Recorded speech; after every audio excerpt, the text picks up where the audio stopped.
இதோ ஒரு ஆத்திச்சூடி. ஆம் குழந்தைகளே, நம் ஆத்திச்சூடி பகுதியில் இது 15வது ஆத்திச்சூடி. என்ன ஆத்திச்சூடின்னு சொல்கிறோம்மா? ஞ போல் வலை. அது என்ன ஔவை ஞ போல் வலைன்னு சொல்கிறா? ஞா போட்டு பார்த்துருக்கீங்களா? தமிழில் எத்தனை வளைவு வரும் பார்த்தீங்களா? ஞா அது ஞகர எழுத்து.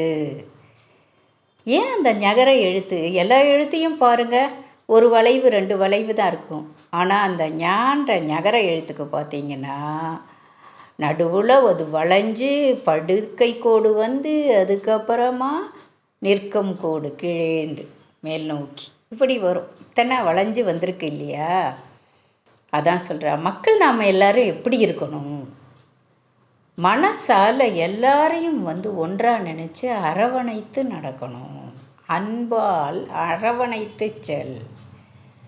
எல்லாரையும் பார்த்த உடனே என்ன செய்கிறாங்க சொல்கிறாங்கன்னு உடனே கோவப்படுறது திட்டுறது இதெல்லாம் விட்டுருங்க. எல்லாரும் ஒன்று அப்படின்னு அன்பால் அவர்களிடம் பேசி அவங்க பிழைகளை கூட நாம் சரி பண்ணிடலாம் அப்படின்னு சொல்கிறா. எல்லார்கிட்டையும் நாம் அரவணைத்து செல்ல வேண்டும்னு சொல்கிறதுக்கு தான் ஞ போல் வலை. புரிஞ்சுதா?